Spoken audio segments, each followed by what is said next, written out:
ប្រទេសកម្ពុជាបានប្រកាសដាក់ពាក្យបណ្ដឹងទៅតុលាការព្រហ្មទណ្ឌអន្តរជាតិ ICC នៅទីក្រុងឡាអេប្រទេសហូឡង់ប្រឆាំងទៅនឹងប្រទេសថៃដោយចោទយោធាថៃថាបានប្រព្រឹត្តបទឧក្រិដ្ឋកម្មសង្គ្រាមនៅក្នុងអំឡុងពេលវាយប្រហារកម្ពុជាចាប់ពីថ្ងៃទី7 ខែធ្នូឆ្នាំ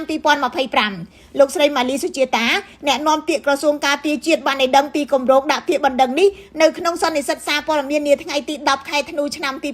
2025លោកស្រីសុជាតាបញ្ជាក់ថាក្រុមជំនាញកំពុងតែប្រមូលភស្តុតាងសម្រាប់បញ្ជូនទៅរដ្ឋអាជ្ញាតុលាការ ICC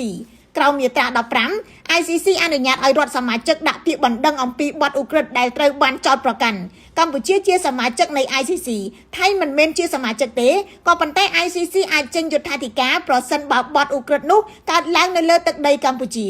លោកស្រីអ្នកនាំពាក្យបាននិយាយថាសកម្មភាពរបស់ថៃជាបទឧក្រិដ្ឋប្រឆាំងនឹងមនុស្សជាតិដោយបានបាញ់ផ្លោងកាំភ្លើងធុនធ្ងន់បាញ់ផ្សែងពុលនិងទម្លាក់គ្រាប់បែកពីលើអាកាសសម្រាប់ពលរដ្ឋស៊ីវិលកម្ពុជា9នាក់រួមទាំងទារកម្នាក់ផងហើយប្រជាជនជាង120,000នាក់ត្រូវភៀសខ្លួនគិតត្រឹមថ្ងៃទី10 ខែធ្នូឆ្នាំ2025ការវាយប្រហាររបស់យោធាថៃក៏បានបំផ្លាញប្រាសាទបុរាណរបស់កម្ពុជាចំនួន2គឺប្រាសាទតាក្របីនិងរចនាសម្ព័ន្ធរបស់ប្រាសាទព្រះវិហារដែលជាសម្បត្តិបេតិកភណ្ឌពិភពលោកប្រាសាទព្រះវិហារដែលរងការខូចខាតម្ដងរួចទៅហើយនៅក្នុងអំឡុងពេលប៉ះទង្គិចគ្នាកាលពីខែកក្កដាឆ្នាំ2025ឥឡូវនេះបានរងការបំផ្លិចបំផ្លាញជាលើកទី2ទាំងក្រសួងការពារជាតិនិងក្រសួងវប្បធម៌បានទាមទារឲ្យប្រទេសថៃទទួលខុសត្រូវទាំងស្រុងចំពោះការបំផ្លិចបំផ្លាញនេះថៃមិនទាន់មានប្រតិកម្មតបចំពោះចំណាត់ការរបស់កម្ពុជានៅឡើយទេគិតត្រឹមយប់ថ្ងៃទី10 ខែធ្នូឆ្នាំ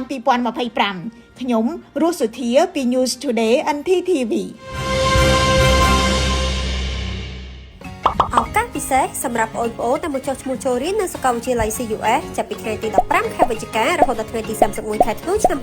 2025នឹងទទួលបានកុំព្យូទ័រមួយគ្រឿងភ្លាមៗព្រមទាំងទទួលបានអាហារូបករណ៍ពិសេសផងដែរ